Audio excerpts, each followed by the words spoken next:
Bonjour à tous et bienvenue dans ce nouvel épisode de Pourquoi tu as ça dans ta mangatech, l'épisode où on parle de mangas de près et de loin, des mangas qui sont dans notre mangatech. Ça peut être aussi, on parle de sujets autour de l'industrie du manga. Bref, je pense que tu commences à comprendre un peu la composition de l'épisode. Tu sais aussi que ce podcast ne se fait jamais seul. Aujourd'hui, je suis avec Léon Brando. Alors, je sais pas trop comment le prononcer. Est-ce que tu pourrais me corriger, enfin, n'hésite pas à me Ouais, corriger si je Léon l'ai mal Brando, prononcé. ça va très bien. Ok, Léon Brando. Moi, j'aime bien dire Brando. Tu peux y aller Ça comme fait ça. plus. Ok, bon, de toute Ouais. façon, je pense que je vais t'appeler Léon tout au long de ce podcast. Léon, t'es un invité un peu particulier parce que normalement, j'ai plus des créateurs qui sont sur YouTube, mais là, t'es sur YouTube, mais on va dire que t'officies plus sur Twitter/X. Est-ce que tu peux nous présenter un peu ce que tu fais, Léon? Ben, je parle majoritairement de Furio, donc de manga qui touche à la délinquance japonaise, la délinquance juvénile. Donc, majoritairement, je fais ça. Mais après, j'aime bien pousser des petits coups de gueule aussi contre les maisons d'édition en général, si je trouve que le boulot est mal fait. Et je travaille en imprimerie à côté, du coup, des fois, j'ai une double casquette qui permet d'avoir un avis peut-être un peu plus précis sur certaines choses, globalement. Et je suis effectivement plus sur Twitter et YouTube, ça me sert juste de stockage de vidéos. Je suis pas actif dessus. Ouais, c'est ça. Je pense que si vous êtes actif sur Twitter, vous avez déjà vu cette icône. Là, je la mettrai à côté de toi. C'est vrai que tu officies pas mal dans le Furio et ben moi je te suis depuis un petit bout de temps parce que c'est vrai que quand tu poussais justement ces petits coups de gueule, c'était souvent bien argumenté et voilà, c'était pas juste pour râler quoi. Et en fait, t'apportais beaucoup de précision parce que bon, comme tu l'as dit, t'es expert en Furio, tu parles pas mal de ça, tu t'en lis depuis assez longtemps et même quand vous allez voir dans sa mangatech, je la mettrai en description, mais c'est une mangatech qui est bien différente de ce qu'on a l'habitude de voir sur cet épisode. Donc franchement, je suis content de t'avoir aujourd'hui. Aussi, bon, bah, je mettrai le lien de son Twitter en description, mais aussi de son YouTube, parce que bah, c'est ça, tu postes des fois des vidéos pour parler de sujets, bah, notamment sur l'imprimerie. C'est vrai que toi, comme tu as cette double casquette de parler, enfin d'avoir ce métier, tu connais pas mal de choses au niveau de la logistique aussi, au niveau des coûts et tout ça, donc peut-être qu'on sera amené à en reparler. Mais avant tout, est-ce que tu pourrais nous introduire, voilà, en quelques phrases, c'est quoi le Furio maintenant? Enfin, c'est quoi le style Furio dans les mangas? Alors, c'est des mangas donc qui traitent de délinquance au sens large. Ça évolue avec le temps, ça évolue avec les modes, on va dire, vestimentaires, mais aussi juste les différents types de voyous qu'il y a, que ça peut être les motards, ça peut être juste des marginaux, en fait, rejetés de l'école ou ce genre de choses.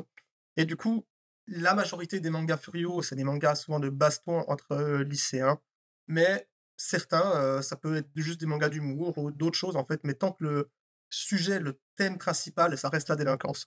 Donc il y en a, que ce soit des mangas pour filles, pour adultes, pour enfants, tant que la thématique est la même, ça reste du Furio. Et parfois, le plus souvent, dans des mangas qui ne sont pas Furio, il y a un personnage qui est là, qui a une banane, qui se la joue délinquant. C'est un peu l'archétype qu'on trouve du Furio, mais du coup, c'est des mangas qui sont consacrés qu'à ça et voilà, donc grosso modo. Il y a des films aussi ou même des jeux vidéo, qui peuvent être, Furio. Ouais, et on est d'accord, c'est une délinquance juvénile, donc ça veut dire par exemple tout ce qui est yakuza, donc C'est pas ça quand du tout, ils sont effectivement. un peu plus matures, c'est vraiment autre chose quoi. Tout à fait. Après, Mais certaines œuvres vacillent entre les 2 parce qu'un délinquant peut devenir, plus tard un gangster en un sens. Voilà, c'est ça, même c'est un peu le chemin qu'on voit. Bah, moi, quand je lis des furieux, c'est un peu le chemin que certains prennent où t'as cette délinquance juvénile, donc ça peut être des Bosozoku, ou bah, c'est ça quand t'es au lycée. Puis après, il y a le shift où ils se font influencer par les Yakuza et ils commencent à devenir Yakuza ouais, il faut bien gagner sa après, vie à un quoi. moment donné aussi. C'est pour ça, des fois, c'est peut-être la voie la plus facile, pour quelqu'un qui va pas être engagé dans un boulot normal, en fait. Ouais, ok. Bah, là, le concept de Furio, maintenant, il est introduit. Et franchement, je lui ai demandé parce que je pense qu'on va quand même pas mal parler de Furio aujourd'hui. Et bah, c'est quand même lié quand même pas mal à ta mangatech, hein. Comme je l'ai dit, je la mettrai en description et je vous invite à aller la voir. Et c'est vraiment pas une mangatech que vous avez l'habitude de la voir. Même au niveau des éditions, il y a des mangas qui. Bah, t'as quand même des vieux mangas dans ta mangatech. C'est assez intéressant. Puis, bah, au niveau du concept, je te le répète encore une fois, mais chacun, on a sélectionné trois mangas dans nos mangatech respectifs, hein. J'ai sélectionné trois mangas dans la mangatech de Léon. Léon a choisi trois mangas dans ma mangatech. Et avec ces mangas, on a choisi une question qui peut être reliée avec ce manga de près ou de loin. Le truc, la particularité, c'est que on ne sait pas du tout quelle question on a sélectionné chacun. Donc c'est un peu la découverte à chaque fois. Et bah Léon, je te propose que je vais commencer avec ma première question. puisque je vais prendre Boku no Reto dans ta mangatech et je vais te demander une question un peu ouverte et je voudrais savoir qu'est-ce que les furios t'ont apporté dans la vie. Ah ouais. Euh, Alors ça peut être pas forcément au niveau du comportement et de la mentalité, mais ça peut être aussi, je sais pas, dans les relations que tu peux avoir avec les gens, des amitiés qui se sont créées, des choses comme ça. Donc vraiment, qu'est-ce que ça t'a apporté le furio dans ta vie? Bah, ça a vraiment influencé toute ma vie, en fait. Le Furio, pas forcément du coup Bakuan Reto, mais vraiment le Furio où j'ai commencé à lire ça assez jeune. J'étais en secondaire, donc je sais pas, j'avais peut-être une dizaine d'années et j'avais l'Irakai Blues et puis les, Shounajo Naigumi, Young GTO et j'étais là, c'est incroyable, les mecs ils se tapent dessus, ça me donne envie. Mon père a passé de voyou de base, donc j'avais ça qui traînait quelque part et puis, plus je lisais ça, plus je me disais: «Mais l'école, je m'en fous en fait». Et j'ai des parents qui sont très laxistes, ils avaient une seule règle: tant que les notes, elles sont bonnes, tu fais ce que tu veux. Et du coup, bon, j'ai commencé à sécher les cours, à vivre ma vie de mon côté, à devenir un petit peu, enfin libre, mais dans le sens, aussi au niveau des profs, de répondre s'il fallait répondre. Du coup, j'étais puni de ma dernière année d'école obligatoire, j'ai été puni tous les mercredis après-midi jusqu'à la fin de l'année. Ça faisait 19 mercredis après-midi de suite. Mais c'était pas très grave, j'aimais bien, j'allais aux heures d'arrêt et puis arrivé sur place, le directeur, de temps en temps, il me disait: «Bon, bah, rentrez» parce que j'ai rien à faire en fait. Je venais, je dessinais, j'attendais et puis voilà. Mais du coup, ça a changé vraiment toute ma perception de la vie en me disant aussi que les choses sont pas très graves en fait. Arrivé plus tard, j'ai quand même fait des études un petit peu après dans la médiatique, donc ce qui touche au multimédia et là pareil, en fait, j'allais pas beaucoup aux cours. De toute façon, le lycée dans lequel j'étais, c'est pas vraiment un lycée, c'est une école technique. Tant que les notes, elles suffisent aussi, c'était pas très grave l'absentéisme. On recevait une lettre au bout de 100 absences et la lettre, on pouvait juste la jeter quoi, ça avait pas plus d'implication que ça et du coup, j'ai vraiment commencé à ouais, à faire ma vie dans mon coin, à être tranquille et maintenant dans le monde du travail, je travaille à l'heure, j'ai pas de contrat, écrit, j'ai un contrat oral à l'imprimerie. Je vais faire mes heures, tant que les clients, ils sont livrés, tout le monde est content et si j'ai pas envie d'aller travailler, je m'annonce, je vais pas travailler et du coup, je fais mes horaires à la carte et du coup, j'ai une vie qui est très, très, très, très libre. Je travaille très peu, je glande beaucoup et ça vient de là et uniquement à cause des mangas Furios. Ça m'a apporté vraiment tout mon cadre de vie, ma manière de vivre actuelle et ouais, c'est important pour moi, quoi, clairement. Et même au niveau de internet, parce que il me semble que tu avais lancé un moment bah, je sais pas si on peut appeler ça un média, mais un peu quoi, autour du Furio. Tu as fait des rencontres sûrement, Ouais, ouais, clairement, Furio Gang, indirectement, mais avant ça, j'avais Wars France qui était un c'est pas moi Ouais. qui l'ai créé, mais c'était un forum pour parler du manga Wars dans un premier lieu, mais c'est devenu très vite le la référence Furio dans les années 2000. 2000 ça a été créé en 2006, mais de 2006 à 2013, c'était vraiment très actif. Il y avait 2000 membres pour un forum de l'époque, c'était beaucoup et bah, c'est vrai que ça fait aussi toute mon éducation sur internet, prendre la parole, parler, écrire, faire des articles, parler avec les gens, rencontrer des gens dans le milieu, parler avec des mangaka, parce que ça arrivait quand même plusieurs fois finalement, avec le temps, recevoir des produits qui viennent d'eux, apportés depuis le Japon. À une époque, c'était difficile d'importer parce qu'internet n'était pas comme maintenant et effectivement, ça aussi, bah, ça m'a permis de gagner ma vie un temps, parce que j'ai apporté des figurines pour ma propre collection et ça venait le même prix d'importer 6 figurines qu'en apporter une. Donc autant apporter par 6 et puis revendre les 5 autres et me rembourser la première que j'ai achetée et puis gagner un peu d'argent, puis après racheter des faillites au Japon, des trucs comme ça. Et c'est vrai qu'un temps, j'ai vécu uniquement de ça. Et donc c'était. Et tout ça est parti de ma passion pour les furios. Donc effectivement, ça a changé vraiment toute ma vie, quoi. C'est fou de se dire que bah, quoi, c'était pendant les années quoi, 2005, 2010, entre 2005 et 2010 Ouais, ça ouais, ou exactement. bah, Avec vraiment, j'étais en le vrai, pic d'activité en 2008. J'ai commencé avant, mais en 2008, j'étais hyper actif sur mon forum perso, sur Wars France. En 2012, je suis devenu administrateur de Wars France parce que Nicolas, qui était le mec qui était avant moi en place, m'a laissé le truc. Et du coup, j'ai pu faire un petit peu ce que je veux. Je faisais mes ventes, j'avais mon topic de vente. J'ai fait des magazines à l'époque aussi. Un magazine qui parlait de Furio qui s'appelait Furio Mag. J'ai fait juste un volume, j'ai commencé les deux suivants, puis bon, la flemme. Mais du coup, à chaque fois, je me disais, il faut que ma passion, en fait, elle tourne autour. Enfin, il faut que ma passion me rapporte quelque chose. Et du coup, j'ai pu faire ça comme ça à bon moment. Et c'est pour ça aussi que j'ai gentiment dérivé sur l'imprimerie. Ça me permet de créer mes propres trucs moi-même, les imprimer, faire des choses. Refaire les couvertures si elles me plaisent pas, refaire des marque-pages, des machins, bref. Ça m'offre une liberté qui est folle, quoi. ouais, puis en plus, il faut replacer les choses dans leur contexte. C'est qu'à l'époque, les mangas populaires qu'on retrouve en rayon, c'était pas forcément des furios. Il y avait quelques, j'imagine, il y avait quelques séries. Bah, Worst, comme tu l'as dit, est-ce que c'était Effectivement. édité en France ça? Ouais, ouais, Il y on a eu avait les peut-être 16 premiers. Crows aussi. Crow, c'était surtout Cross, Crozero qui a ramené du monde, en fait.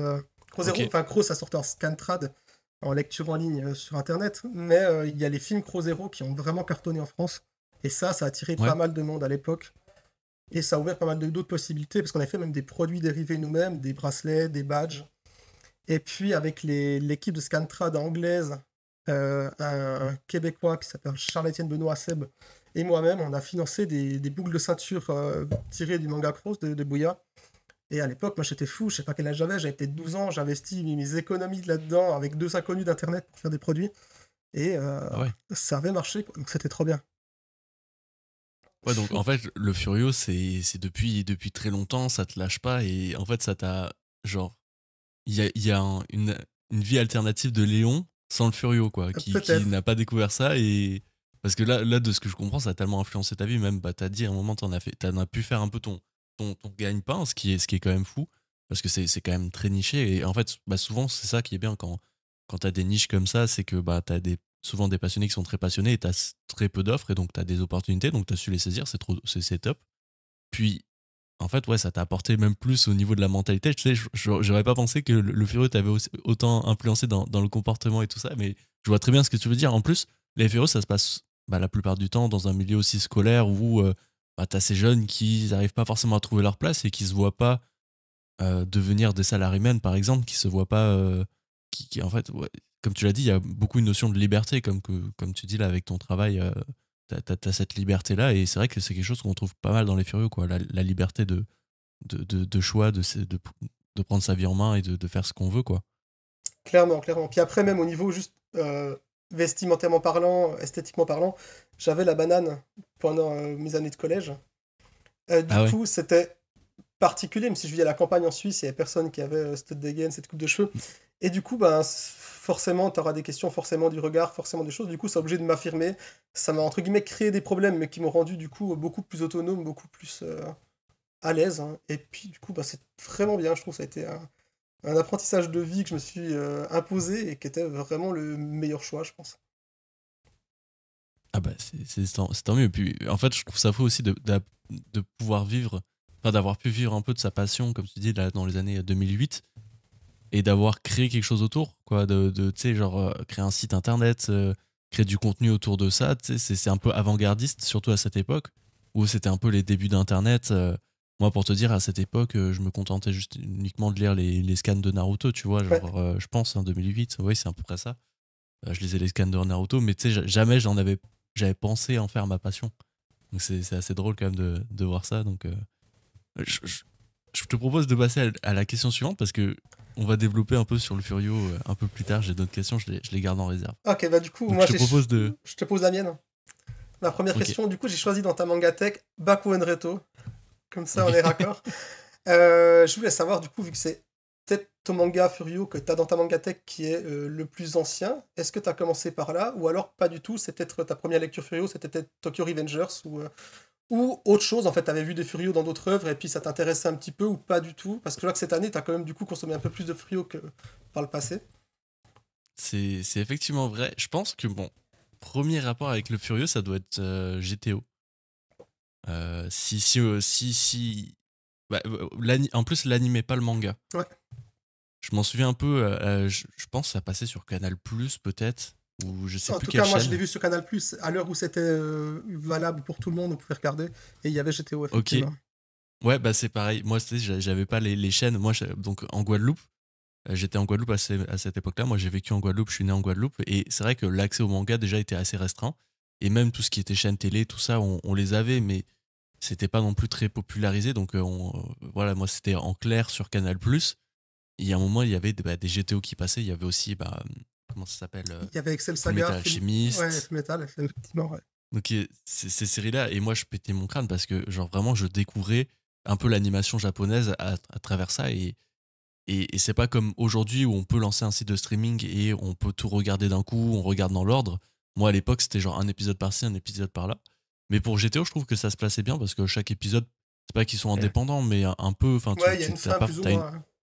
c'est ça, t'as une trame principale, mais je veux dire tu peux picorer par-ci par-là, et moi à chaque fois que j'avais GTO, mais j'étais refait, quoi. J'avais l'impression un peu de voir quelque chose que j'avais pas le droit de voir, quoi. Ouais. C'est genre quand t'es tout jeune et tout, de voir ce prof, enfin, Onizuka, ouais, agir comme ça et tout, moi je pétais mon crâne et même le générique Ouais, d'intro et il tout était ça. Donc vraiment, incroyable. c'était une esthétique qui me. Voilà, genre j'ai vraiment des souvenirs de ça à fond. Et donc je pense que c'est vraiment mon premier rapport avec le Furio. Après, ensuite, c'est venu plus tard avec les mangas. Donc oui, il y a eu Tokyo Revengers, mais je pense que avant ça, qu'est-ce qu'il y a eu? Je pense qu'il a dû y avoir autre chose, mais j'ai pas un souvenir très marqué. Donc c'est venu avec Tokyo Revengers, Rakai Blues, bah, avec la nouvelle édition, j'avais lu le tome 1 que j'ai un peu mis de côté. Et je me dis, bon, bah, je me ferai toute la série d'un coup en numérique parce que bah, l'édition, je m'en souviens, elle avait été sujet Ouais, à de nombreux débats, cette édition Prestige qui n'en avait que le nom. Après, je pense que effectivement, Bakuan Reto, ça a été peut-être plus le moment où j'ai pris ma claque Furio, tu vois, en manga. Je l'ai lu quand j'étais en vacances en Guadeloupe, j'étais allé voir mes parents. Puis moi, j'aime bien quand je pars en vacances, j'aime bien me donner un objectif, lire un intégral d'une série, quoi, selon la mesure du possible. Et là, bah, c'était Bakuan Reto. Et je me suis pris vraiment la claque Bakuan Reto où bah, j'aimais bien l'auteur, comment il s'appelle? Tsutomu Takahashi. exactement. J'aimais bien l'auteur parce que j'avais lu Sido, j'avais lu d'autres séries de lui, mais je dois dire que Bakuan Reto, c'est tellement un niveau au-dessus déjà de ce qu'il a fait. Et puis en plus, bah, il y a tout cet archétype que bah, lui aussi, dans sa jeunesse, c'était un Bosozoku. Donc on voit qu'il a quand même mis de sa personne. Et moi, c'est vraiment quand j'ai pris la claque, c'est quand il dessine à un moment un accident de deux de ses amis, enfin de deux personnages de la, du gang du personnage principal.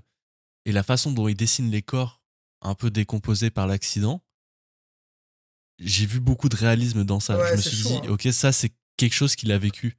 Parce que normalement, quand tu vois un accident de voiture, dans des choses ou de moto dans les mangas, les cadavres sont toujours mis un peu d'une même façon. Mais là, les cadavres étaient mis tellement d'une façon pittoresque, d'une façon où on a peu l'habitude de le voir, que je me suis dit, ok, ça c'est une scène qu'il a déjà vue. Alors, je sais pas si c'est une scène qu'il a déjà vécue avec des amis à lui ou avec des connaissances ou avec, je sais pas, des gens qu'il connaissait pas. Mais je me suis dit, ouais, c'est réel, en fait, c'est. Et après avoir lu cette page-là, ce chapitre-là, j'ai vraiment lu Bakuan Reto d'une autre façon. Je me suis dit, ok, là, c'est vraiment sa vie, quoi. Et donc, ouais, moi, j'ai pris ma claque. Bakuan Reto, ça reste un manga de fou. Alors, je l'ai dans ma mangatech, mais numérique. Mais j'ai vu qu'il était dans C'est tes un peu envies mon. sur ta mangatech physique, donc je me suis dit que tu allais peut-être passer les acheter en physique Ah un non, ah jour. ouais, c'est dans la physique? Et Non, tu je les as, pense non, non, pas. tu l'as en numérique, mais dans physique, tu les as dans tes envies. Ah oui, oui. Mais Ah je non, peux- mais c'est sûr que je pense que je les achèterai un jour si je vois une intégrale. C'est juste que ici en rayon, je le vois jamais. Mais je pense que si j'ai quelque chose d'occasion qui passe, ou alors c'est une réédition qui arrive un jour, même si j'en doute un petit peu, bon bah je le relirai. En tout cas, ça fait partie des mangas où je relirai forcément. Parce que moi, c'était une claque. Je sais pas pour toi si c'est parmi euh, tous les mangas furieux que tu as lus, est-ce que il c'est est dans un. mon top, clairement. Je sais pas à quelle place exactement. Il y a des choses peut-être plus intimes pour moi, mais je trouve que c'est une valeur sûre. Quand je dois recommander quelque chose à quelqu'un qui est sorti en France, bon, il n'y a pas beaucoup de choix, mais du coup, c'est le premier choix, je pense, qui s'offre parce qu'il est vraiment bien. Ça plaît à tout le monde, c'est réaliste, effectivement. Et puis, il y a un rapport au passé qui est assez intéressant parce qu'il y a beaucoup de choses de la vie du Japon de cette époque-là qui est, comment on appelle ça? Le traducteur a mis des petites notes de bas de page, ce genre de choses, et je trouve que ça nous plonge dans une autre époque, vraiment intéressante déjà, juste même en dehors de l'aspect, Furio Bosozoku. Et puis après, je trouve que tout intéressant, les personnages sont intéressants, et ils sont pas forcément tous bien, et si c'est enfin, on suit des connards pour une partie d'entre eux, quoi. Et ben, je trouve ça réaliste en fait, c'est bien. Bah, même le personnage principal, je me souviens plus de son nom. Takemichi. Non, Non, non, Takemichi, c'est autre chose. ouais, c'est ça. Kaze Takashi. Exactement. Bah, même ce personnage principal, en fait, on va le suivre à travers son évolution, son passage à l'âge adulte. Et donc au début, c'est un peu un bisu, voilà, en deux. Enfin, c'est pas forcément un personnage très important. En plus, il est petit de taille. Et donc pour s'affirmer, ça va être dur dans ce milieu qui est très masculin, très basé sur la force. Et en fait, on va voir que petit à petit, son charisme, à travers son éloquence, son bagou et aussi comment dire, sa façon à avoir des couilles, quoi. Ouais, ouais. Il va évoluer dans ce milieu et il va s'affirmer vraiment à fond, mais aussi en fait, en Mmh. plus, t'as tout cet aspect générationnel où bah, au début c'est le petit, mais après petit à petit ça va devenir le plus vieux du gang et aussi bah, on en a parlé tout à l'heure, il y a l'aspect de ok, une fois que enfin donc tout ce qui est gang, tout ça c'est fini, quand tu dois rentrer dans l'âge adulte et tu dois commencer à gagner un loyer, qu'est-ce que tu fais après, quoi?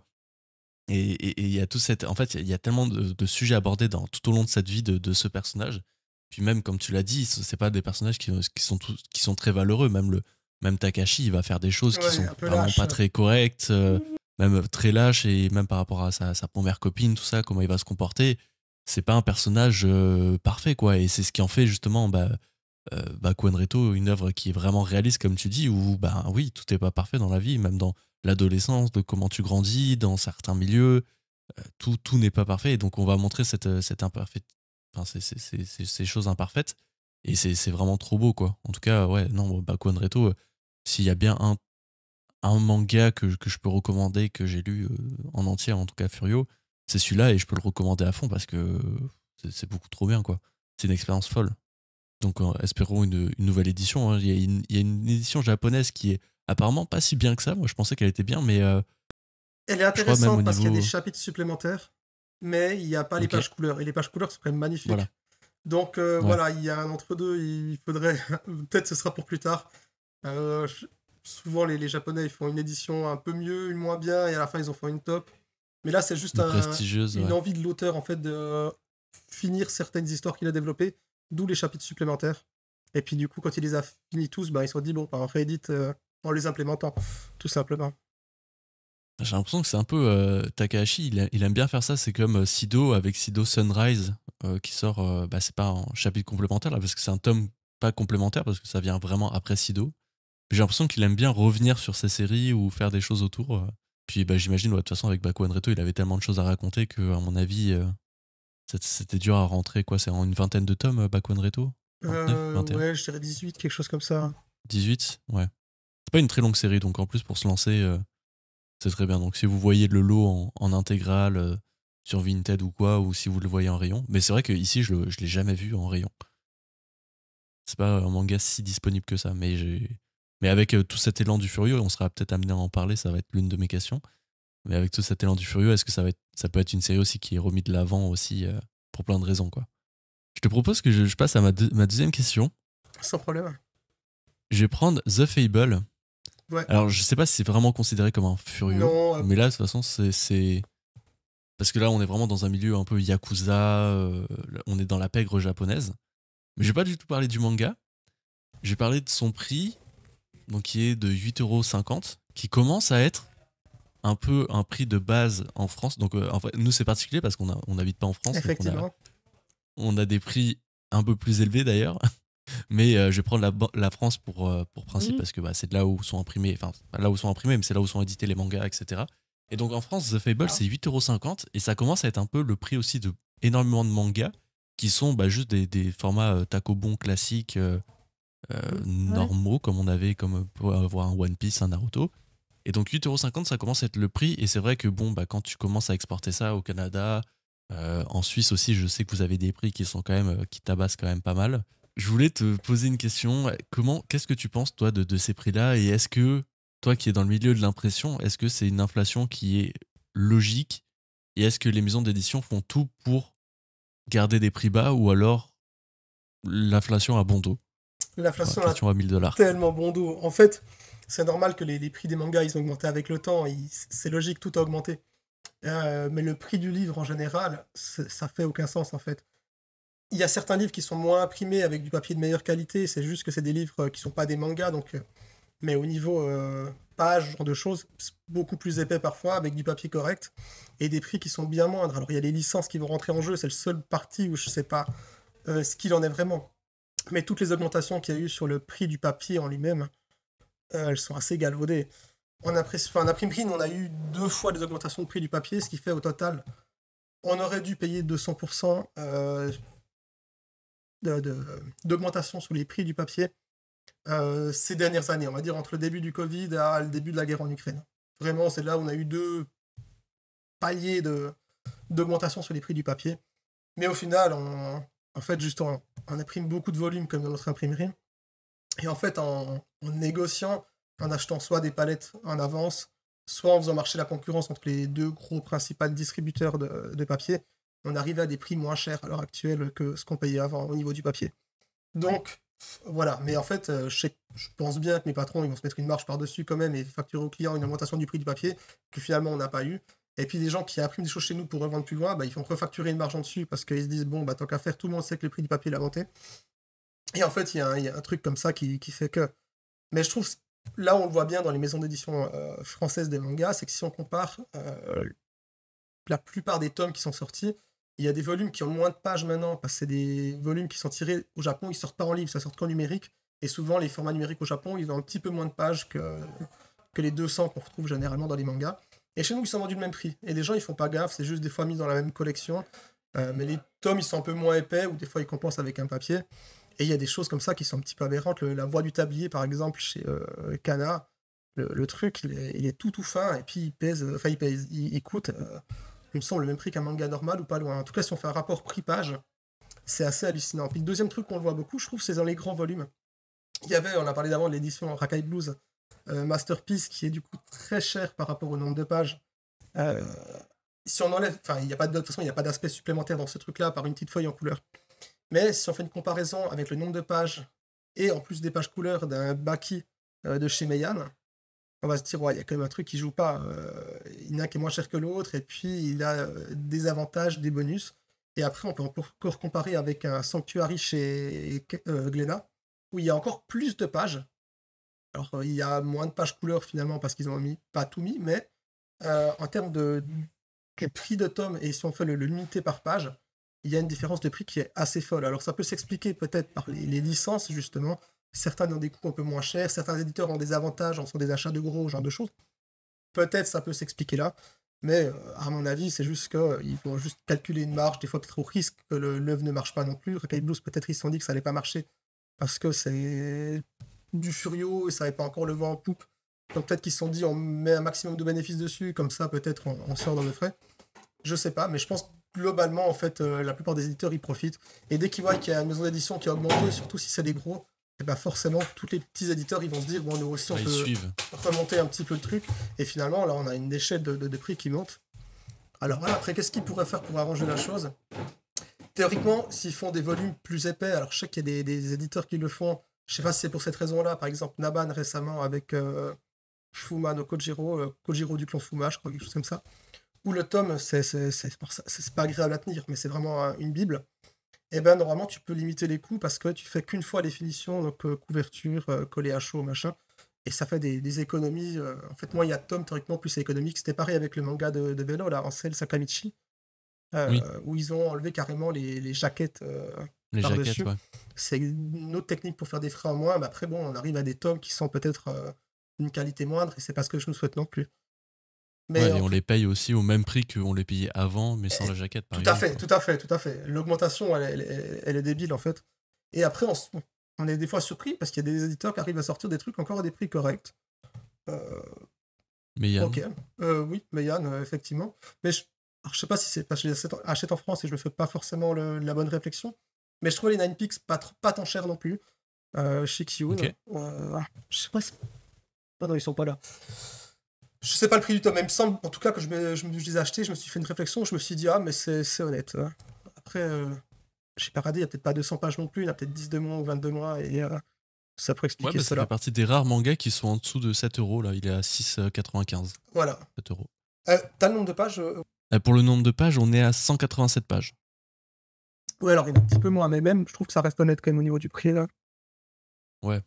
Non, mais en vrai, bah, quand tu me dis tout ça, parce que moi, je l'avais pas forcément réalisé ou contextualisé avant ta vidéo, parce qu'à un moment, tu avais sorti une vidéo, je pense, cet hiver, où justement, t'expliquais tout ça, et puis c'est là où j'ai appris que tu travaillais dans l'impression, parce que je le savais pas. En fait, j'en avais conclu que c'est vrai que l'augmentation du prix du papier a bon dos, et que, bon, bah, des fois, il se peut qu'il y ait des marges, des choses qui arrivent sans forcément être justifiées, et puis on a eu plein d'exemples de mangas ultra chers qui sont arrivés sur le marché avec un prix pas forcément justifié. C'est vrai que Rakai Blue, ça a été un peu le, ouais, comment dire, le sujet au centre du village, mais il y a eu plein d'autres séries où, quand tu commences à faire le rapport, comment ça s'appelle, page et qualité de l'édition, tout ça, ouais, bah, récemment, tout simplement Promise Neverland, hein, la nouvelle édition qui a 20 euros, qui est bah, assez, qui est une sorte d'édition double, mais avec un papier de mauvaise qualité, avec plein de choses qui vont pas. Tu te dis, mais pourquoi ça sort à 20 euros alors que bah, la traduction, elle est déjà faite, donc ils ont pas forcément un Ouais, retravail effectivement, t'as des frais en d'édition. moins, t'as des frais en moins. Ouais, faut savoir que ouais, c'est ça, quand une maison d'édition sort une nouvelle édition, il y a des frais quand même en moins, et donc il y a le coût de fabrication, peut-être les tests et tout ça, mais tout ce qui est notes de bas de page, traduction, ça c'est des choses qui sont déjà faites, donc en théorie, c'est pas non plus si cher, donc ouais, en plus, moi, comme je m'intéresse un peu plus aussi à la bande dessinée, je vois des fois les prix des bandes dessinées, donc il y a du papier couleur, il y a des choses comme ça, et c'est pas forcément des gros tirages. Des fois, c'est beaucoup moins que des mangas, et tu te retrouves avec des bandes dessinées à 20 euros avec 200 pages et du papier couleur. Tu te dis, ok, mais dans le manga, on se fait un peu avoir des fois. Ouais, on se Qu'est-ce fait qui se souvent passe? avoir. Puis là, il y a des petites astuces qu'on peut voir de temps en temps. C'est maintenant les grands formats, en fait. Quand ils font un grand format, s'ils font un grand format qui a des avantages, des bonus, j'entends par là des pages couleurs, même des interviews, des choses, souvent il y a des trucs en plus, et ben, ça peut justifier une augmentation du prix. Mais sinon, juste augmenter le format d'un livre, tant que tu le doubles pas vraiment, heu, en imprimerie, ça change souvent très peu les frais. Il y a les formats qui sont, s'il y a des formats genre très allongés, très machin pour des livres spéciaux, des livres d'art, machin, effectivement, ça va les prix vont être débiles. Mais, tant que tu passes d'un format, 12 sur machin à un format A5, en fait, le prix du manga, il est pas censé changer grand-chose parce qu'à la feuille, ou même sur des grandes rames, tu économises pas beaucoup de mètres, en fait, tu mets plusieurs planches à la fois et du coup, en fait, ça justifie pas une augmentation. Surtout pour les tirages qui sont faits en impression numérique, heu et la plupart des petites maisons d'édition, elles font ça maintenant. Il y a que les grosses qui font encore, en offset avec, du Donc, donc en gros, genre une maison d'édition peut sortir un manga en un peu plus grand format, augmenter le prix parce que bon, bah, c'est un grand format, donc ils peuvent le justifier, mais au niveau des coûts, ça peut être vraiment optimisé. En fait, là, quand tu me dis ça, ça me fait penser à Sous Bouteille, qui est un manga de Fujita, qui est sorti dans un format un peu plus grand, donc style comme Sanctuary, par exemple, la Mmh. nouvelle édition de Sanctuary, des choses comme ça, mais qui reste des tomes simples. Donc on est sur une pagination de 196 pages, là, j'ai les infos devant moi. Mais le manga, il est à 10 euros, 9,95. Donc il est. Donc Je sais pas s'il en fait partie, je sais pas s'il y a des bonus dedans, mais s'ils ont juste agrandi Mhm. le tome pour le vendre plus cher, bah, à mon avis, c'est juste une technique pour justifier un prix plus élevé, en fait, tout simplement. Ouais. Parce que quand tu Et regardes, c'est une plus donc là, grande marge surtout. parce que si tu regardes les Karakuri Circus, par exemple, qui sont bah, aussi des Fujita, mais en tome double, donc on est sur 12,95 €, mais pour 304 pages. Avec des pages couleurs en plus, non, c'est ça? Avec des pages couleurs, avec une super belle jaquette, avec un trou, enfin, Ouais, une ouais. édition prestige qui est quand même très cool, quoi. Mais c'est vrai que quand tu commences à comparer les maisons d'édition, tout ça, c'est vrai que Meian, c'est un peu un mauvais exemple parce que eux, ils arrivent vraiment à tirer les prix vers le bas, bah, justement avec des tactiques, par exemple en vendant des abonnements, en vendant les séries par série, justement, 4 tomes par 4 tomes, etc. C'est comme ça qu'ils se sont fait connaître avec Kingdom quand ils sont arrivés sur le marché. Bon, bah, boum, 4 tomes par 4 tomes, t'as l'abonnement. Donc, eux, ils ont un peu trouvé leur stratégie, même au niveau de la distribution, de le faire vraiment leur distribution de leur côté. Ils ont réussi vraiment à tirer les prix vers le bas, mais c'est vrai que ça n'a pas forcément suivi au niveau des autres maisons d'édition qui restent quand même dans leur méthodologie d'avant, quoi. Donc, est-ce qu'il n'y a pas des options aussi, eux, de leur côté, de trouver des façons de distribuer, des façons de. Après, bon, comme c'est dans l'intérêt des consommateurs, c'est pas forcément la chose à laquelle ils pensent en premier. Donc, c'est sûr que c'est une entreprise et on dit pas, mais il faut qu'ils fassent des bénéfices, c'est sûr. Mais c'est vrai que bon, bah, au bout du compte, nous, on commence à. Voilà, un manga en dessous de 7 euros, ça commence à être de plus en plus rare, quoi. Effectivement. Ouais, moi je pense que ça va aller dans le mauvais, en tout cas, pendant un bon moment et Ouais, c'est peut-être qu'il y ça, aura un c'est que. retour de bâton où, les gens, ils vont se diriger vers des éditeurs avec des prix plus honnêtes. Après, il faut voir comment ils payent leurs prestataires aussi, je sais pas, il y a peut-être des coûts à faire aussi sur C'est les vrai. traducteurs, sur des choses comme ça. Heu Ouais. Bah, c'est vrai que Meian, il y a eu quand même quelques petits trucs avec Out qui sont sortis où tout n'est pas bien polish, quoi, au niveau des traductions. Bah, essentiellement, c'était au niveau des traductions, il y avait des choses qui allaient pas bien, même au niveau de la Mais, communication. j'ai une question là-dessus après, donc si tu veux, on peut soit Bah, si tu veux, transitionner maintenant. on peut enchaîner. On peut enchaîner, on peut y aller maintenant. Alors, bon, c'était ma troisième question, mais je la passe en deuxième du coup. Du coup, j'ai vu qu'il y avait Out dans ta collection. J'ai vu que c'était une de tes meilleures lectures l'année passée. Moi, j'adore Out, je trouve ça un très très bon manga, etc. Mais du coup, bah, il y a eu tous ces couacs au niveau de l'édition, et puis ben, les tomes vont être réédités, si j'ai bien compris, les 8 premiers. Et du coup, bah, moi, je voulais savoir, est-ce que tu as ressenti des choses dans ta lecture qui t'ont freiné ou pas du tout en découverte?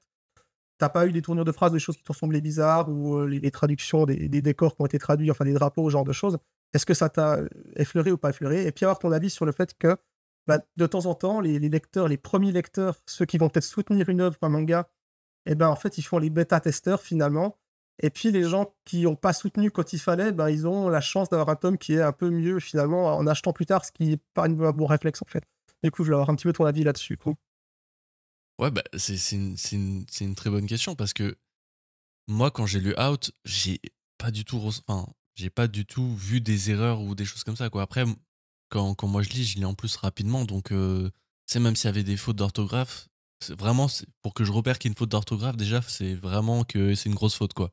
Moi, je m'en souviens dans Kingdom, dans certains tomes, il y avait des fautes ou genre, deux fois, par exemple, le mot le écrit dedans, enfin, tu sais, genre des choses comme ça ou qui sautent aux yeux.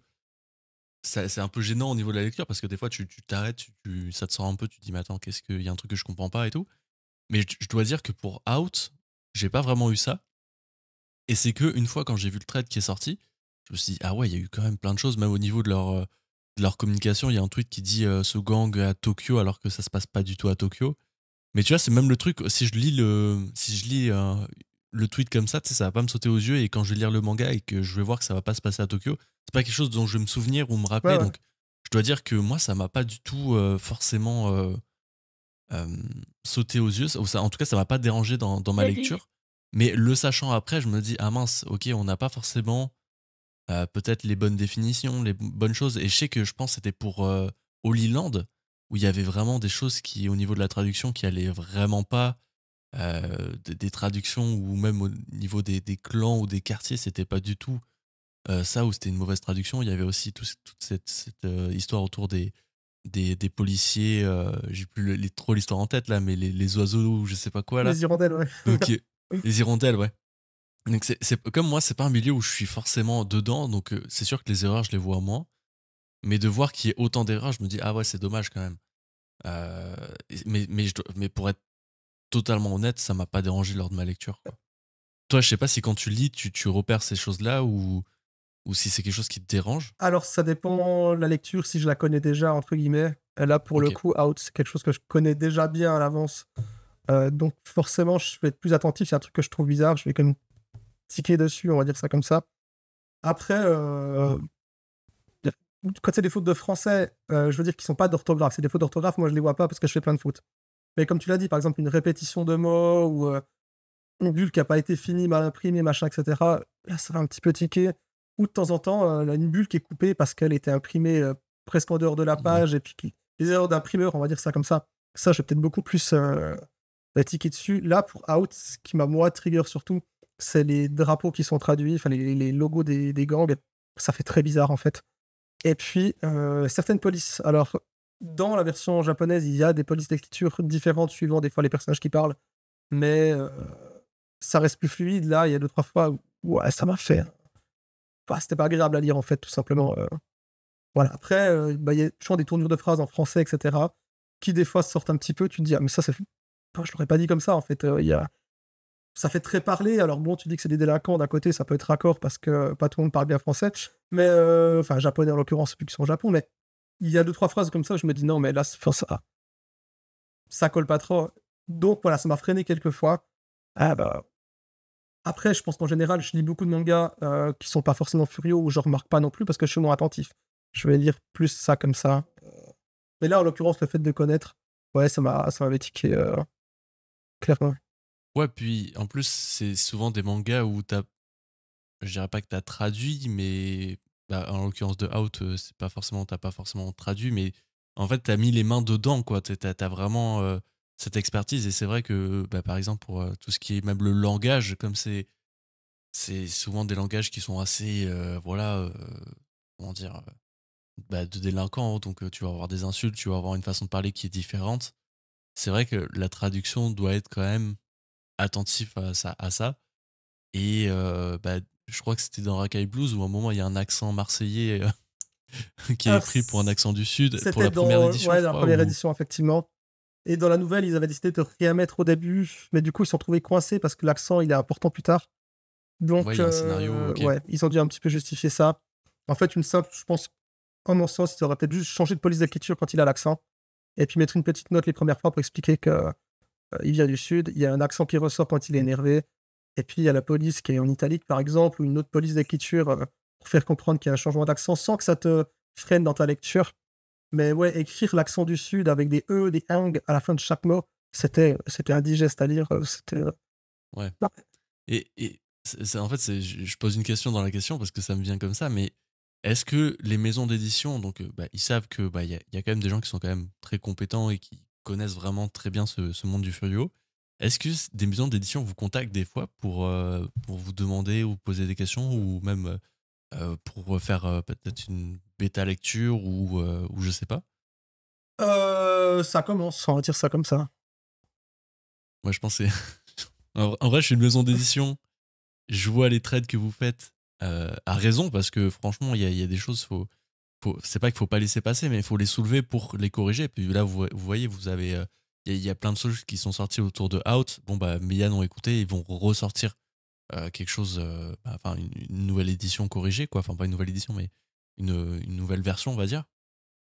Mais donc là, ça commence pour Ouais, des par séries contre, où. avant, il y a eu des choses peut-être beaucoup plus marrantes, c'est qu'on était contacté plusieurs fois par des gens qui bossent pour des éditeurs pour nous Ok, dire: «Bon, on a vu le dossier, machin, mais vous devriez peut-être faire un dossier sur tel manga», mais qui est pas forcément Furio, parce que le traducteur, là, il a fait, beaucoup de choses qui sont mauvaises, machin, et cetera, et en nous balançant des photos de plein de trucs qui sont traduits faux dans plein d'autres mangas.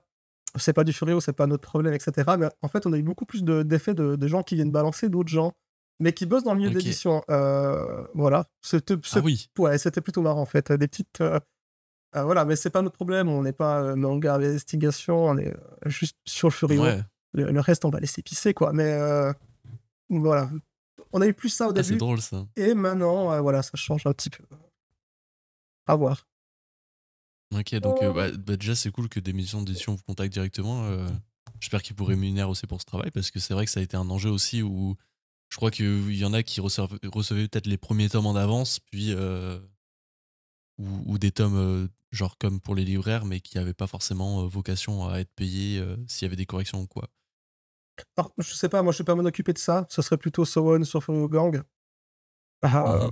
Voilà, en tout cas, moi, si on me contacte moi-même personnellement, ça m'intéresse pas du tout. Oh, Ouais. j'ai Ouais, un parce que c'est un boulot, métier à part entière, hein, ouais, et puis j'ai déjà un métier, j'aime pas travailler plus que ça, j'ai pas envie de quoi que ce soit. En plus, je parle pas japonais de base, c'est juste que j'ai pris une habitude. Mais du coup, moi, perso, ça m'intéresserait pas. Sowon, je sais pas, c'est à lui de voir ce qu'il veut faire de son côté. Mais moi, non, non, c'est clairement, pas mon truc. Après, je me dis: «On achète un manga, on va payer un produit, ils sont censés avoir fait du bon boulot en amont». Voilà, donc Mhm. si le boulot est mal fait, je Ouais, me réserve le droit de le dire parce que j'ai payé pour le produit. Je veux dire, on me l'a même pas offert, et si on me l'offrirait, en vrai, je dirais quand même ce que je pense, quoi. Je préférerais dire: «Bah, me le ferez pas», tout simplement. Mais non, non, moi, ça m'intéresse pas du tout, j'ai ma passion, je fais ça par passion, et puis ça va très bien comme ça, quoi. puis dans ta question aussi, il y avait un élément important. C'est vrai que les premiers soutiens du manga, donc d'une série qui va sortir, donc on achète dès le début, on va se taper, entre guillemets, la version avec les erreurs. Alors que bon, bah, ça va être édité dans une bonne édition, et c'est vrai que la plupart du temps, les gens qui achètent en premier, bah, c'est même pour le jeu vidéo par exemple, c'est un bon exemple, mais les gens qui vont se lancer sur un produit en premier, bah, ils vont un peu payer les pots cassés, quoi.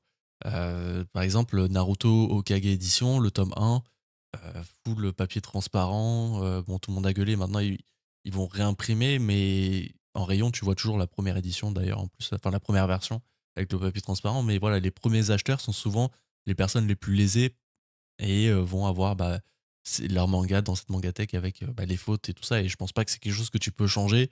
Ils vont pas mettre un circuit en place pour retourner son manga parce qu'il y a une mauvaise traduction, tout ça, et pour avoir une nouvelle version.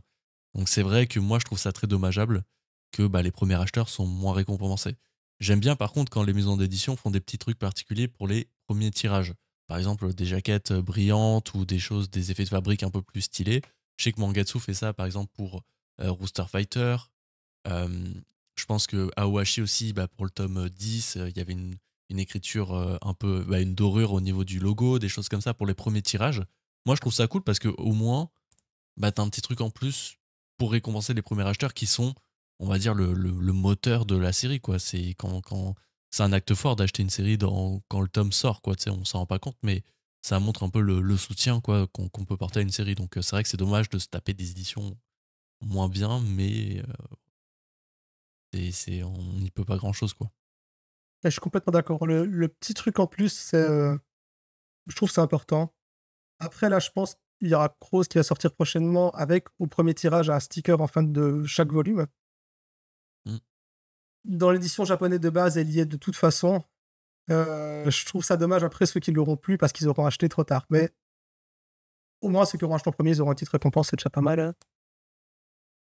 Au moins elle y sera. Puis en fait, ça fait le pont parfait avec ma troisième question. Vas-y. Crows, donc annoncé très récemment en France. J'ai plus la maison d'édition, c'est Kana. C'est Kana. C'est Kana, oui. Donc qui est moi quand j'ai découvert un peu cet univers du Furio, c'était à l'époque c'était au travers de Luchisco sur YouTube. Et c'est vrai que Crows, ça revenait vraiment souvent dans ses vidéos, il en parlait souvent. Et aussi, quand je voyais sur Twitter, c'était un manga qui était cité très souvent. C'est aussi un manga qui n'était pas disponible à l'achat quand je l'ai découvert. Je pense qu'il y a une première version de Crows. Je pense même pas qu'elle a été finie, non? Ou elle a été finie peut-être? C'est jamais sorti en français, en livre Ah, c'est jamais physique. sorti en français? Uniquement Ok, donc c'est vraiment sur internet, par des fans, pour des fans. en forum. Ok, je pensais que ça avait été déjà sorti, que c'était déjà sorti en. Mais ok, donc c'est un manga qui a gagné une popularité de fou sans être sorti en France à travers des passionnés qui ont fait des traductions sur internet à travers des forums. Et là, ça débarque, donc c'est très cool, tout le monde l'attendait. Et ma question c'est, Rose, est-ce que c'est si bien que ça? Alors, déjà juste pour mettre un petit peu de contexte, il y a beaucoup de gens qui pensent que Crows est sorti ici parce qu'on a eu Worst, qui est officiellement sa suite, qui était sorti chez nous.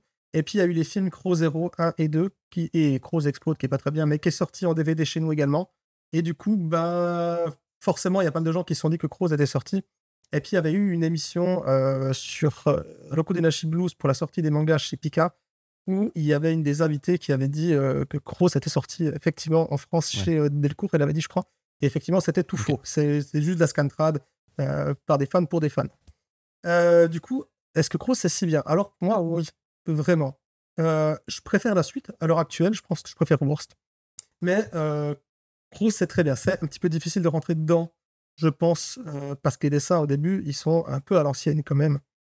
Il y a très peu de différence au niveau des premiers personnages qu'on voit. Ça va être surtout les coupes de cheveux qui vont faire qu'un personnage est un personnage. Mais au fil des tomes, les persos deviennent très définis, donc après, il n'y a pas de problème. Il y a beaucoup de personnages aussi, donc c'était des fois pour ça que ça peut être aussi compliqué au début. Mais je trouve ça vraiment bien. En fait, l'auteur, il met la narration vraiment au premier.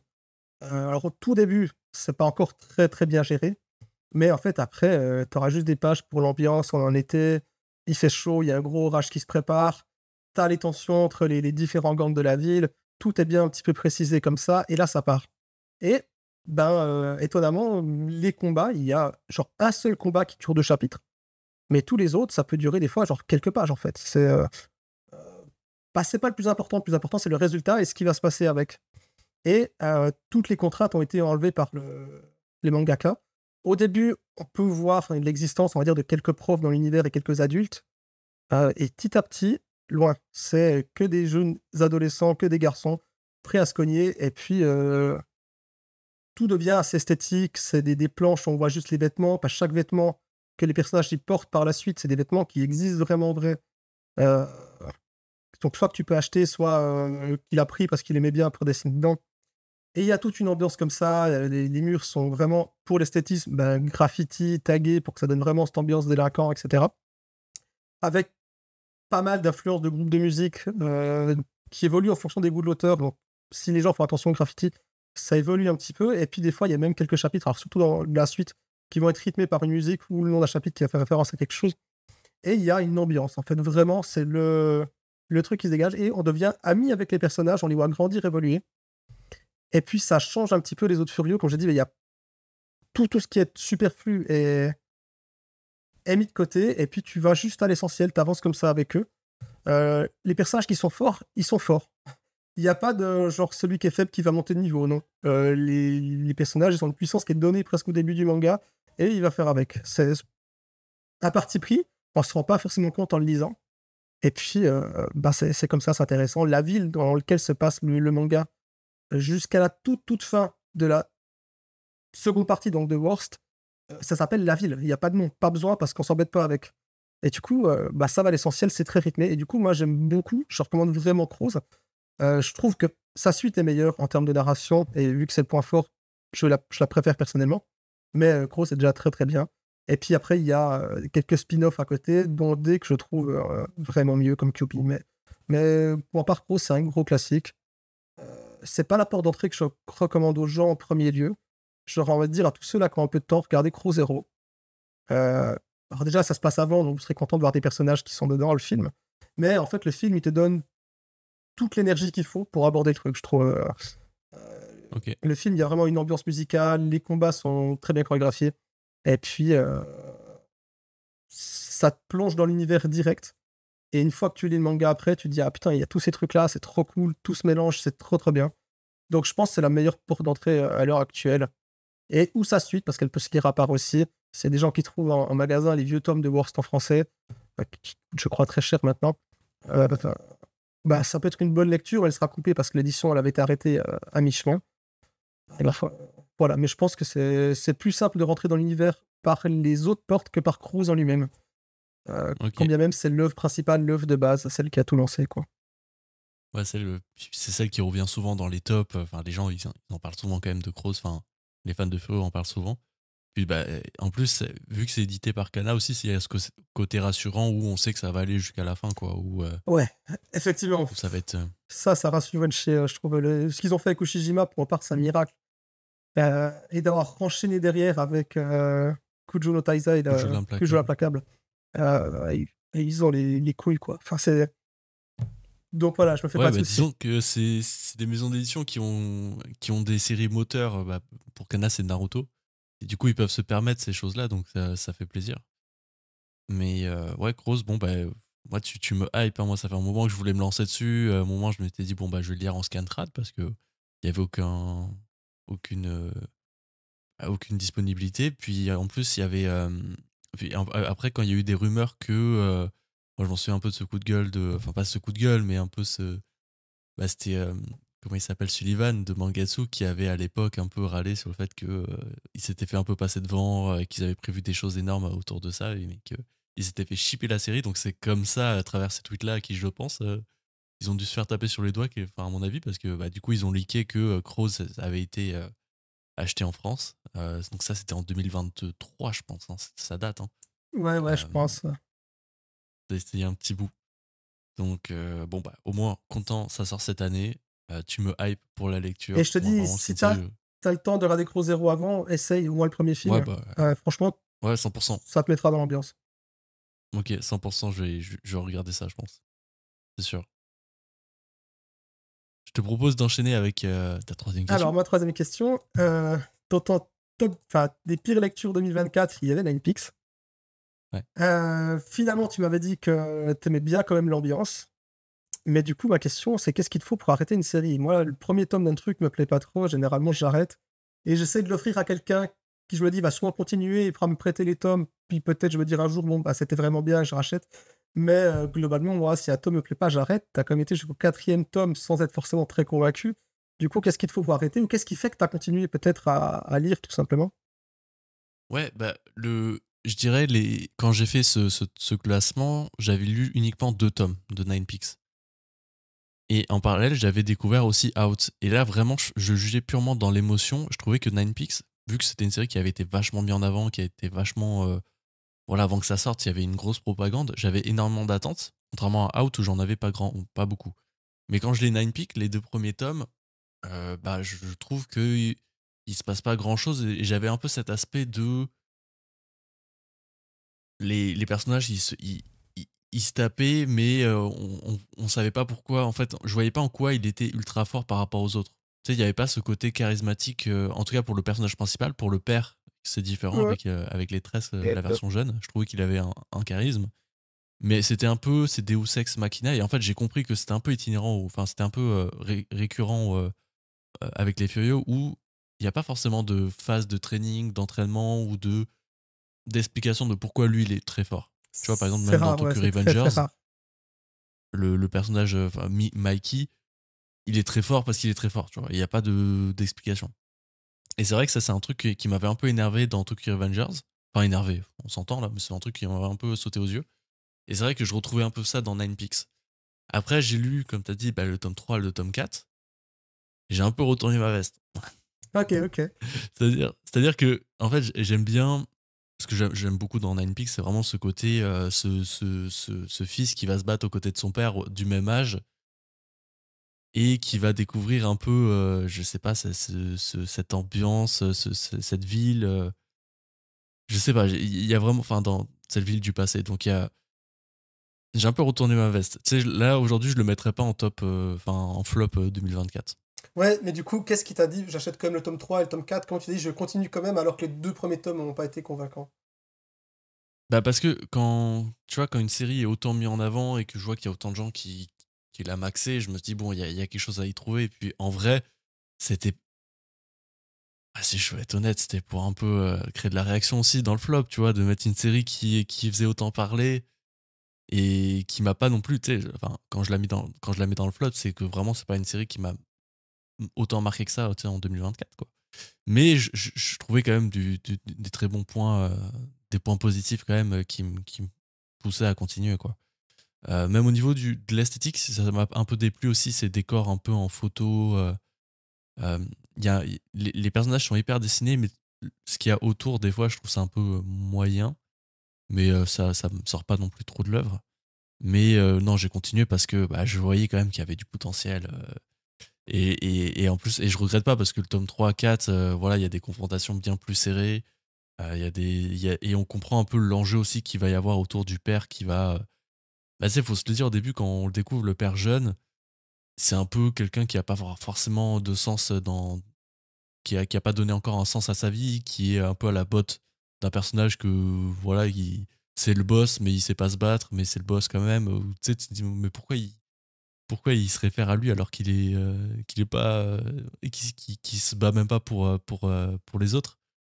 Mais après, dans le tome 3-4, tu comprends un peu où ça va se diriger. Puis un peu, t'as ce teasing aussi qui montre, tu sais, genre, le tome 1, il est assez marquant quand tu vois tous les gens qui vont au niveau de la mort enfin, qui vont à l'enterrement à la crémaillère du père. Tu te dis, ok, il a fait des choses, lui. Il a fait des choses. Et donc, j'ai envie de voir ces choses, forcément. Ok, ok. Est-ce que j'ai raison de continuer la Nine Ah Pix? oui, oui, moi je trouve vraiment. Et après, ça va aller encore un peu de manière plus intéressante en fait. Il y a deux, trois petits mystères qui vont s'ajouter et ouais, ça vaut la peine, hein. Tu vois que l'auteur, en fait, il a planifié, il avance pas à l'aveugle, en fait, du tout, en fait. Ouais. Non, mais j'ai retourné ma veste. Déjà, voilà. Mais c'est ça, en fait, ce qui est bien avec le manga, c'est que tu peux avoir des impressions, des sensations de lecture qui changent, qui varient. Mais ouais, non, là, je dois dire que la lecture de tome 3-4, ça m'a un peu réconcilié avec la série. Et puis, j'ai- comme j'ai dit, pour être un peu honnête, j'ai un peu maxé quand même en le mettant top flop 1. Je pense que je l'ai mis flop 1 ou flop 2 de 2024. Ouais, c'était pour créer un petit peu aussi d'engagement. Mais du coup, question, à partir de combien de tomes t'aurais arrêté de lire si t'avais vraiment pas aimé? Je sais pas En si ça vrai, t'arrive d'être masochiste et puis continuer comme ça longtemps ou d'habitude, si un truc te plaît vraiment pas, tu vas tendance à l'arrêter quand même? ouais, en fait, c'est une question. Je pourrais pas te répondre factuellement parce que des fois, il y a des tomes, j'ai bien aimé le tome 1, je continue le tome 2, tome 3, mais en fait, je me rends compte que je m'ennuie et je laisse un peu croupir la série. sur le côté. Par exemple, j'ai plus le nom du titre en tête. Bah ah oui, euh, Floor Knight. Non, comment ça s'appelle? Four Knight. Je sais plus. Un manga Full Knight, je pense que ça s'appelle. C'est un manga avec des personnages qui se transforment en plantes. C'est un manga qui est vraiment très prenant au niveau de l'histoire, mais c'est une série aussi que je me rends compte que même si j'ai beaucoup aimé, je l'ai un peu laissé de côté et je l'ai pas forcément continué. Donc là, j'ai plein de tomes de retard, mais je sais pas si je vais continuer la série alors que c'était dans mes tops au début. Donc là, elle, je la continue pas parce que ben j'ai pas envie d'y retourner spécialement. Des fois, ça va être juste à la lecture d'un tome 1, je vais dire ok, ça c'est pas du tout pour moi, je continue pas. Mais des fois, je vais pas forcément apprécier un tome 1 ou un tome 2.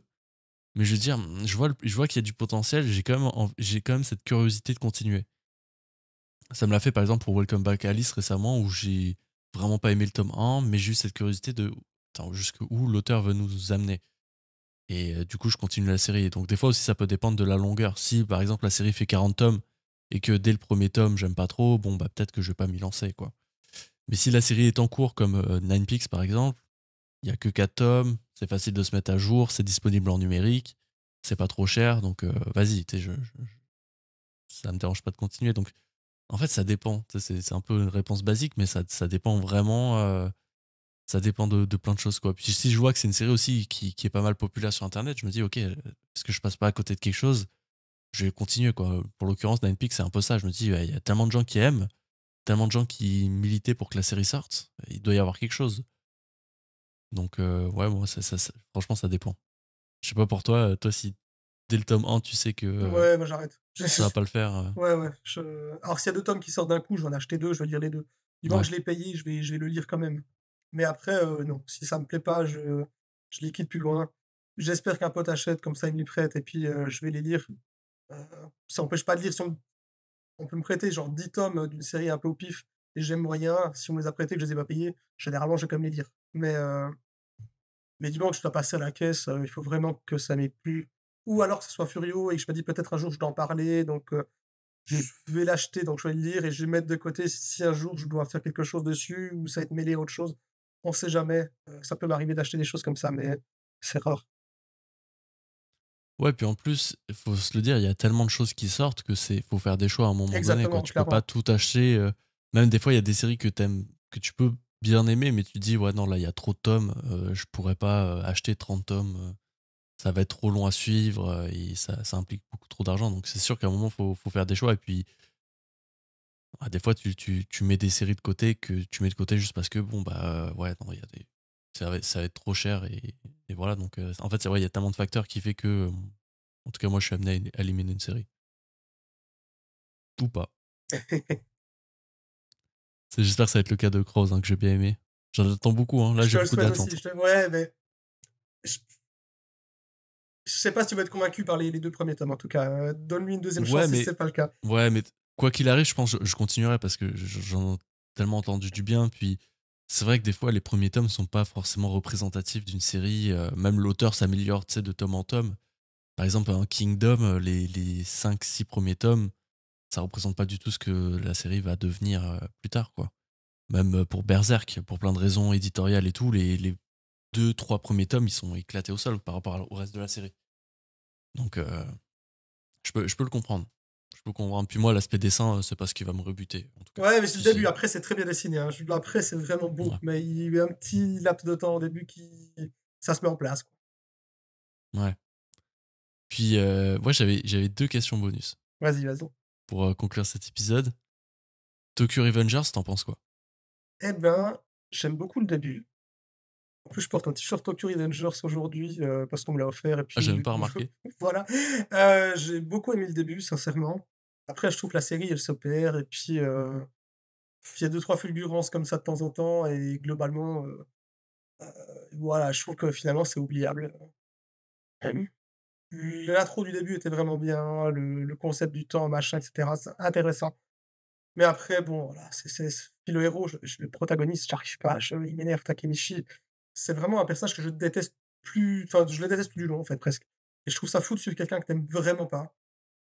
Du coup, voilà, Ouais. je la trouve que la série, elle est oubliable maintenant. Mais j'aime bien le début, le mérite d'exister. Ça a attiré en plus d'autres gens vers Furio, je trouve ça bien. Au Japon, voilà, un public qui est tellement pas le même qu'ici, parce que c'est quasi que des femmes qui lisent Tokyo Très Revengers. femme. Ouais. Donc voilà, donc pour ma part, ça mérite d'exister, c'est bien. Peut-être je les relirai un jour, pourquoi pas? Peut-être que je me dirais, mais voilà, c'est pas un coup de cœur du tout, voilà, j'en parle peu et pour ma part, c'est oubliable. Mes tomes, je les ai revendus, c'est-à-dire, j'avais Ok. gardé que le tome 5 que j'avais l'édition Fnac, puis je me dis: «Bon, on sait jamais». Mais non, donc ouais. Ouais, ouais, je suis un peu comme toi. Le début, moi, quand j'ai découvert, quand tu commences à lire Tokyo Revengers, en fait, t'as juste envie d'enchaîner, quoi. T'as juste envie de savoir, ok, qu'est-ce qui va se passer. Et par la suite, moi aussi, c'est vraiment de plus en plus, j'ai eu un peu un désintérêt. Puis c'est vrai que ce personnage principal, je pense, il doit pas y avoir beaucoup de Furio où le personnage principal passe la série à se faire tabasser. Et en plus, même, t'as ce rapport de force, ce force aussi où il est ultra nul, mais des fois, il arrive à tabasser des mecs ultra forts. Et ça Ouais, sort de nulle part. clairement, clairement. Donc, c'était un peu ce côté où puis c'est vrai que l'esthétique, des fois, il est quand même beau. Il y a des choses qui sont belles, mais des fois, c'est un peu bizarre. Puis, bah, très bien, ça répond à ma question. Puis moi, j'ai une dernière question un peu plus ouverte. Aujourd'hui, est-ce qu'on serait pas, alors le mot est un peu maxé, voilà, mais est-ce qu'on serait pas un peu dans l'âge d'or du Furio là en ce moment, avec tout ce qui sort, avec un peu la popularité qu'a regagné la série, en tout cas en France, hein, par le Ouais, style ouais, que. je pensais bien en France. Heu, peut-être. En l'instant, je trouve qu'il y a jamais eu autant de gens qui parlent du Furio. Alors quand il y a Tokyo Revengers, tout le monde parlait de ça, mais dans tous les sens et ça avait aucun et c'était pas très bien et ça se clashait au sein même, de ceux qui lisaient Tokyo Revengers qui ont rien lu d'autre et puis les autres, du coup, qui aiment pas les nouveautés. Je trouve que c'était insupportable comme période, mais il y avait peut-être plus de gens qui parlaient Furio globalement. Mais maintenant, je trouve que bon, il y a tout s'est éliminé. Les gens qui ont apprécié ont continué, sont été curieux du reste. Heu, Plus ou moins tout le monde a parlé un petit peu de Furio de son côté ces temps-ci, et je trouve ça génial. Il y a eu, Babylonia qui a fait ça à Boutique, à Paris, Furio temporairement. J'ai trouvé ça génial de se dire qu'on a une époque où il y a ça qui a existé. Je trouve ça fou. Il y a eu, Marshall aussi qui a sorti dans le magazine Konkuru, un manga sur un ou 2 chapitres, Furio, avec des dessins qui sont très proches de Tokyo Revengers d'ailleurs. Je me dis: «Bon, ben, on vit cette époque-là» et je trouve ça assez bien. Par le passé, à l'époque de Bourse France, il y avait beaucoup de projets qui se faisaient, mais c'est juste qu'on était une communauté beaucoup plus soudée, mais plus petite. Mais là, du coup, maintenant, si je parle de Furio à des gens qui aiment juste le manga en général, ils savent de quoi on parle et je trouve ça déjà bien. Il y a aussi un mot maintenant pour définir ça. Avant, les gens, ben, ça dérivait, des gens ils parlaient de Furio, des gens ils parlaient de Yankee. Heu, Finalement, le mot Furio, ça a posé pour tout le monde ici et ben, je trouve que c'est très simple, plus simple et du coup, est-ce qu'on est de l'âge d'or du Furio? En tout cas, c'est un bon début. Pour ma part, les seuls trucs qui ont pas été, c'est que du coup, on a eu des éditions, parfois très mauvaises. Rokuni Dashin Blues aurait pu être un carton, je pense, dans d'autres conditions. Ils se sont sabotés leur propre vente et je trouve ça très, très dommage. Ouais, à voir, puis bah, Tokyo Revengers, c'est bien, ça a ramené du monde, mais j'espère que ça va être entre guillemets «vite oublié» et que les autres gens vont s'intéresser aux autres mangas qui sortent. Out, bah, j'aimerais bien, bah, j'espère que les corrections vont être apportées, que ça va faire parler du genre des enfin du parler de l'édition, que les gens se disent: «Bon, bah, on va tenter de lire, ils ont refait un boulot dessus, ça peut être bien» et que ça apportera du monde là-dessus. Parce qu'Out, je trouve, ça cogne tellement fort, tellement dur, tellement violent dès le début que c'est beaucoup plus violent que la plupart des mangas, Furio et ben, je me dis que des fois, ça a les petits chocs qu'il faut pour que les gens se disent: «Putain, c'est quand même un univers, intéressant». Donc j'ai beaucoup d'espoir là-dessus. Puis bon, bah, Nilepix, il fait son petit chemin et je trouve ça cool aussi. Donc à voir avec Rose, peut-être que, les gens seront derrière pour lire Rose. Après bon, c'est une série qui a connu ses heures de gloire sur internet par le passé. Est-ce que des gens vont se dire: «Je passe quand même à la caisse, derrière», sachant qu'ils l'ont potentiellement peut-être déjà lu ou autre chose? Peut-être que du coup, ça a pas marché juste pour des raisons comme ça, ou des gens vont être freinés avec les dessins parce que le style à l'ancienne, peut-être maintenant, ça plaît moins. Je sais pas. Mais en tout cas, je trouve que c'est une très bonne période. Moi, je suis heureux. Je vis ma passion à fond, de mon côté, un peu sur Twitter, ça marche bien et ben, je trouve ça cool, quoi. Ouais. Ouais, c'est vrai que, moi j'ai posé cette question parce que c'est vrai qu'on en entend vraiment de plus en plus parler. Je pense qu'il y a eu l'effet un peu Tokyo Revengers qui a vraiment un peu, fait découvrir ce genre pour plein de gens et qui a toujours une influence parce que tu regardes Ninepix. Est-ce que Ninepix aurait existé sans Tokyo Revengers? Tu vois, je sais pas. Parce qu'il y a un peu ce côté retour dans le temps, enfin dans le passé, tu vois, c'est un peu inspiré. Donc peut-être que, comme ça se fait beaucoup dans l'industrie du manga, c'est un manga qui a été créé parce que bah, ça a bien marché. Donc pourquoi pas faire un peu la même chose mais différemment. Alors, selon l'auteur, il avait dit que non, Ouais, mais moi, j'aurais juste aimé, en fait, qu'on ait de retour plutôt de Clover, son ok, premier gros manga Furio, ok, que je trouve beaucoup plus marrant, beaucoup plus violent, beaucoup plus intéressant, sans voyage dans le temps, juste une histoire d'amitié et de baston et très longue série, je crois qu'il y a 43 tomes, mais de qualité, quoi. Donc j'aurais préféré le ok. retour de ça, parce qu'il y en a eu 9 tomes en français qui étaient sortis et qui n'avaient pas marché aux éditions, 12 bis ou 9 bis, je sais plus, bref. Mais du coup, j'aurais bien aimé que ça plutôt ça que Ninepix, mais Ninepix, désolé, je disais: «Oh, il y avait du monde dans le local, désolé». Heu, C'est bon. bref, mais du coup, ouais, j'aurais préféré ça comme ça, mais Ninepix, je trouve que c'est une très bonne lecture, donc pourquoi pas? Et peut-être ça attirera du monde à tenter Clover, à voir. Ok. Ouais, bah, on l'espère bien. En tout cas, moi je continue, hein. J'ai retourné ma veste déjà. Continue Ninepix, là. J'ai hâte que le tome 5 sorte. Bah écoute, Léon, trop content d'avoir fait ce podcast avec Bah, toi. moi aussi, merci Euh, beaucoup. C'était vraiment, bon, bah, ça a tourné beaucoup autour du Furio. Évidemment, je vais chercher ton expertise. Puis, bah, c'était une bonne discussion, je pense. N'hésitez pas, bah, vous, à faire des petits retours en commentaire. Comme je vous l'ai dit, l'épisode aussi il est disponible sur Apple Podcast et Spotify. Si vous voulez l'écouter sans publicité, si vous voulez l'écouter hors de YouTube, ça peut être une petite technique. Je mettrai tous tes liens, Léon, en OK. description, Ouais, le juste le Twitter. Twitter, ça suffit, le YouTube, je m'en fous un petit peu, donc Puis même bah, YouTube pour voir un peu les anciennes vidéos, tu sais, parce on a un peu parlé de vidéos que tu as faites, donc si vous voulez, en tout cas, ça sera en description. Puis aussi, je mettrai le manga collect parce que j'ai pas pu tout aborder, mais il y a énormément de choses dans ta mangatech qui sont différentes de ce qu'on peut voir, notamment les éditions, des styles d'édition assez bah, pas trop récentes, quoi. Donc on voit que, tu sais, dans le précédent podcast, on disait un peu on peut dresser un portrait robot d'une personne juste avec sa mangatech. Toi, je pense que ça va être un portrait assez facile à faire, tu vois, si on, alors, si j'ai on pas voit tout mis, justement. parce qu'il y a beaucoup d'autres, œuvres qui sont rangées à la cave ou, ailleurs et du coup, je me dis: «Je peux pas tout mettre, dedans parce que ça prendrait déjà beaucoup trop de temps» et en fait, si je prenais une photo de ma mangatech, chez moi, en fait, la grande moitié, c'est des mangas en japonais, en fait, alors que Ouais, du Shuryo, mais, en japonais. Donc voilà et alors qu'à ok, la cave, il y bah, a d'autres choses qui traînent, il y a des trucs peut-être comme, Prince du tennis, des machins comme ça, des trucs, ok, que je compte pas forcément, relire, qui a pas été vendu. Ou juste là, si je tourne de l'œil, il y a les Hunter x Hunter, Moonlight Max, des trucs où des, Riel, Slam Dunk, il y a d'autres choses que j'ai peut-être pas mis dedans, mhm, Go and Go, des trucs comme ça. Donc voilà, mais je me suis dit: «Je pouvais pas tout remplir» parce que bon, j'avais la flemme. J'ai mis des titres, qui sont exposés chez moi ou à l'atelier, donc je me dis pour lesquels je pourrais en parler, plus facilement, mais ouais, très à l'ancienne parce ouais, que j'ai commencé tôt, quoi. ouais, puis en plus, faut le dire, il a fait le manga collect juste pour moi, donc je vous invite à aller le voir quand même, parce qu'il y a du travail derrière ça, hein. Je sais ce que c'est remplir un manga collect, ça se fait pas tout seul. Et il sera sûrement plus jamais mis à jour, hein. Je le dis aussi. Il sera historique. Bon, Léo, est-ce que t'as un dernier mot? Non, pas du tout. Merci pour l'invitation, en tout cas, c'était un plaisir, et si un jour tu viens en Suisse, Plaisir partagé.